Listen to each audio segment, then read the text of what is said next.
Que la paix et le salut soient sur vous tous. J'ai fait cette vidéo à toute vitesse car en ce moment je suis accaparé par d'autres travaux qui demandent énormément de temps. Je ne suis plus en mesure de sortir des vidéos au même rythme que d'habitude car il y a désormais trop d'informations à traiter, trop de nouveautés, trop de prophéties qui sont en train de se réaliser, comme celle du temple de Jérusalem. Je travaille également sur le retour de Jésus. L'époque est mentionnée de manière explicite dans la Bible. Il suffisait d'avoir des yeux pour lire. Et bien entendu, il y a également la planète X qui devrait nous secouer au mois de mai. Je ne peux donc pas traiter tous ces sujets qui sont complexes, puisqu'il faut à chaque fois apporter des éléments de preuve, mais je tâcherai de publier ces nouvelles vidéos le plus tôt possible. Mais aujourd'hui, je lance un appel pour vous inviter à occuper l'espace des commentaires sur les sites des médias officiels et alternatifs, ainsi que sur les réseaux sociaux Facebook, Twitter et compagnie. D'ailleurs, je suis sur le point de lancer un fil d'actualité Twitter qui va me permettre d'informer le public en temps réel sur divers sujets. J'ai donc utilisé les images d'une ancienne vidéo de travail juste à titre d'illustration. S'il est question de combat de gladiateurs, c'est que la recherche de la vérité est devenue un véritable champ de bataille. Nous, les chercheurs de vérité, nous avons face à nous un public dédaigneux, nous sommes méprisés car nous nous situons en marge de la scène médiatique, et en face de nous, nous avons une armée de trolls. Le plus souvent, ce sont des simples d'esprit, uniquement motivés par leurs bêtises, mais il y a également des trolls rémunérés pour saboter les discussions.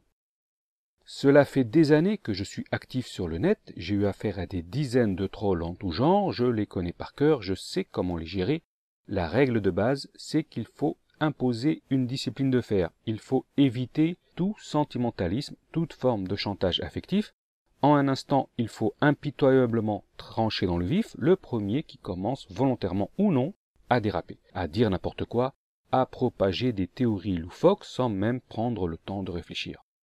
C'est le prix à payer pour rendre la discussion possible et à force d'échanger, d'argumenter et de batailler, on devient une sorte d'expert. On connaît toutes les techniques, y compris les coups en dessous de la ceinture, et en général les trolls ne survivent pas trop longtemps, ils finissent toujours par dévoiler leur véritable nature. Et le plus souvent, il suffit alors de les bannir, de les éjecter, puis en général ils reviennent sous un autre déguisement, et on les bannit une fois encore, et à la longue ce sont les modérateurs qui gagnent, puisqu'ils se fatiguent plus à rédiger leurs commentaires que eux à les bannir. Et de temps en temps, il y a des types qui débarquent des médias traditionnels, des lecteurs du Nouvel Obs, du Figaro. Ils tombent par hasard sur un site conspirationniste et ils se demandent « mais c'est quoi ces fous furieux de la fin du monde, des complots machin chouette, mais c'est quoi ce délire ?» Je vous parle de gens qui vivent dans une bulle et qui croient encore que des pirates de l'air armés de simples cutters sont parvenus à faire tomber les tours du World Trade Center. Tiens, au fait, là, vous reconnaissez le blond et le borgne à côté de lui, c'est la forme originale du démon qui le possède. Décidément, ce blond, on commence à le voir un peu partout. Tous ces véritables ahuris qui gobent tout ce que racontent les médias sans rien contester, ce sont de vrais bisounours qui croient encore au Père Noël. Alors dès qu'il y en a un qui apparaît, on lui saute tous dessus, on lui fait sa fête. Ce que je raconte là, c'est le quotidien de tous les blogueurs et des modérateurs. Il y a tellement de malades, tellement de haineux, mais également tellement de gens naïfs, prêts à tout gober, que gérer un espace de discussion devient un véritable parcours du combattant. Tout cela, vous le savez, mais aujourd'hui, on va changer les règles du jeu, on va troller les trolls, on va adopter leurs propres méthodes qui ont fait leurs preuves, mais cette fois dans le but de révéler la vérité. Et cette vérité, c'est que quoi qu'en disent les médias dominants, nous sommes bel et bien arrivés à la fin des temps, une fin des temps qui a été annoncée par d'innombrables prophètes et visionnaires et dont les signes sont désormais évidents. Alors pourquoi investir les espaces de discussion maintenant? Au mois de mai, nous allons traverser une période troublée où plusieurs événements risquent de se télescoper. Il y a tout d'abord l'affaire de Jérusalem dont l'annexion sera officialisée de manière rituelle le 14 mai prochain, soit exactement 70 ans après la création de l'entité sioniste qui a pris le nom d'Israël, et grâce à Christine Lagarde, nous avons le témoignage officiel que l'élite organise son agenda autour de ce chiffre. Il s'agit, nous dit-elle, de profiter de la magie du chiffre 7. C'est un truc énorme, elle a osé faire cette déclaration face aux caméras, et pourtant il n'y a eu aucune répercussion. Donc au mois de mai, il faut se tenir prêt car cela pourrait bouger à Jérusalem et cette secousse pourrait affecter le monde entier. Et en plus de ça, au même moment, à quelques jours près, comme chaque année ou presque, nous avons un rendez-vous majeur au mois de mai avec de véritables secousses au moment du pic sismique de la planète X. Ce rendez-vous est la seule occasion concrète que nous ayons de sensibiliser le public à l'existence de cet astre qui n'existe pas de manière officielle. Cette fois, les conditions semblent idéales, un gros séisme semble assez probable. S'il a bien lieu, les gens vont s'intéresser au cataclysme et aux phénomènes climatiques extrêmes et ils pourraient accepter cette idée a priori loufoque d'une planète X au lieu de la rejeter comme ils le font actuellement. Je rappelle que la révélation de la planète X a le pouvoir d'empêcher le déroulement d'une troisième guerre mondiale et avec la planète X, toute la corruption du système s'écroule. L'élite perd son principal pouvoir, celui de corrompre avec de l'argent à volonté. Le problème, c'est que le camp d'en face a déjà posé ses jalons. Il a marqué le territoire grâce à une armée de trolls qui ont fait la promotion de la thèse de Zecharia Sitchin ou encore de celle de la théorie de la Terre plate. Quelques dizaines de trolls ont donc saboté le débat autour de la planète X et ce fut facile puisqu'en face, ils n'ont trouvé personne. Dès que l'on aborde le sujet de la planète X, ils sont là et c'en est fini de la discussion.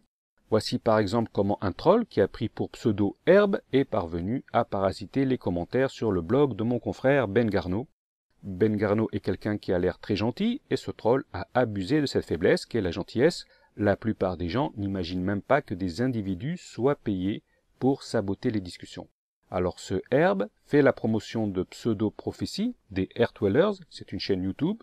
Il fait la promotion du New Age. Le New Age, c'est du satanisme enrobé de mots d'amour et de paix. Ainsi, on va vous dire que les religions sont mauvaises et ont été détournées, peace and love, où le bien et le mal n'existent pas, paix et amour, etc., etc.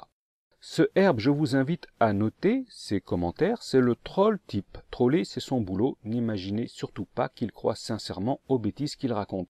Et surtout, il fait la promotion de la théorie de la Terre plate, dont le simple fait qu'elle soit mentionnée suffit à faire fuir tous ceux qui seraient éventuellement intéressés. Imaginez que l'on jette un putois dans une salle de conférence, tout le monde va aussitôt fuir. Eh bien, les partisans de la Terre plate sont les putois du net. Le simple fait d'entamer une discussion avec eux revient à faire déserter tous ceux qui auraient pu être intéressés. Aucun partisan de la Terre plate n'a jamais été convaincu par les arguments qu'on a pu leur présenter. Leur seul et unique but, c'est de discuter de manière interminable. Alors comment ils s'y prennent? Très simple, ils ont toute une liste d'arguments et de réfutations. Quel que soit l'argument proposé, ils ont déjà une réponse préparée, ils ont des fiches et ils sont armés d'une mauvaise foi à toute épreuve. Par exemple, si l'on parle de la courbure de l'horizon qui fait que le haut des navires reste visible alors que la coque disparaît, ils vont vous répondre « Est-ce que tu as été sur la ligne d'horizon pour voir si le bateau se tord ?» Et si l'on parle de la courbure de la planète, que l'on observe depuis les hublots des avions, ils vont vous rétorquer « C'est un effet fish-eye dû soit à la forme du hublot, soit à l'objectif de la caméra. » Et ainsi de suite. Ils ont réponse à tout, leur but n'est pas de vous convaincre, mais bel et bien de faire perdurer la discussion le plus longtemps possible, et en général, la plupart des gens tombent dans le piège. Alors je vous préviens, les platistes seront les premiers ennemis que vous trouverez si vous vous aventurez dans l'arène des commentaires. Si vous n'êtes pas modérateur, ou si le modérateur ne veut pas les bannir, il faut couper court à toute discussion et les discréditer directement. En soi, la théorie de la Terre plate est ridicule, et il faut les amener à se ridiculiser encore plus. Alors, très simplement, il faut leur poser cette question. Si la Terre est plate, pour quelle raison la carte du ciel n'est pas la même quand on change d'hémisphère? Ça marche aussi avec la Lune qui n'a pas le même aspect selon l'endroit du globe où l'on l'observe. Et là, en général, il est coincé, il va soit mettre en doute la carte des étoiles et des constellations, il va dire « je suis dans l'hémisphère sud et je vois les mêmes étoiles que les autres », ou alors il va dire que les étoiles et la Lune sont en fait créés par des projecteurs géants de la NASA. Et s'il déclare cela, il est donc bon pour l'asile, en tout cas il est complètement discrédité et vous l'avez pour ainsi dire liquidé. En tout cas leur méthode des questions-réponses et des arguments fonctionne et nous allons nous en inspirer en vue de nos propres objectifs. Je vais proposer une liste d'arguments et de preuves et grâce à elle, vous saurez quoi répondre dans les discussions concernant la planète X. Il suffira de sélectionner la réponse appropriée et de faire des copier-coller. Ce tableau est l'arme ultime pour réussir des discussions convaincantes. Par exemple, premier argument qui revient souvent. Si la planète X existait, elle aurait causé des perturbations gravitationnelles et les astronomes s'en seraient rendus compte. Voici la réponse appropriée. L'influence de la planète X ne s'exerce pas à travers la force de gravité, mais à travers la force électromagnétique. La planète X est un planétoïde de la taille d'une lune et je vous ferai remarquer qu'en 2017, des astronomes ont découvert 2 nouvelles lunes de Jupiter. Donc, un objet de la taille d'une lune peut rester caché pendant des années, voire des décennies. Et ces astronomes qui ont découvert ces 2 lunes étaient justement à la recherche de la planète X. C'est officiel, c'est dans les médias, donc chercher une planète inconnue n'est pas une chose si ridicule que ça. Second argument qui revient toujours, 2012. Tous les conspirationnistes ont annoncé la fin du monde en 2012 et il ne s'est rien passé. Pourquoi il se passerait quelque chose maintenant? Réponse. Tout d'abord, il ne faut pas mettre tout le monde dans le même sac. Et si on regarde bien, ce sont surtout les médias qui ont fait peur aux gens avec cette histoire de 2012. Ce ne sont pas tous les conspirationnistes. Troisième argument, les reptiliens et Zecharia Sitchin. Alors Sitchin est un des informateurs qui a saboté le débat sur la planète X. Ce qu'il a écrit, c'est un roman de science-fiction et ainsi de suite. Chaque argument devra avoir la réponse appropriée et c'est seulement ainsi que l'on pourra inverser la tendance dans les espaces de discussion. Donc je publierai de temps à autre un tableau complet des questions-réponses concernant la planète X. Et en passant, je remercie les partisans de la théorie de la Terre plate puisqu'on va utiliser leur méthode pour les combattre. Aujourd'hui, je vous invite donc à occuper le terrain, je vous invite à diffuser les informations concernant la planète X et la grande catastrophe à venir. Il suffira tout simplement d'utiliser les méthodes du camp d'en face, c'est-à-dire faire des mémos, préparer une liste d'arguments et de contre-arguments afin de faire enfin jaillir la vérité. Si vous vous sentez prêt, vous pouvez d'ores et déjà commencer à hanter les commentaires des sites, des blogs et des forums. Sinon, je fournirai plus tard toute une liste d'arguments et de preuves concrètes, ce qu'il faut dire, ce qu'il ne faut pas dire. Je fournirai également une liste des sites qu'il faut viser en priorité. Cette vidéo est maintenant terminée. Je vous remercie de m'avoir suivi et je vous donne rendez-vous très bientôt pour la prochaine.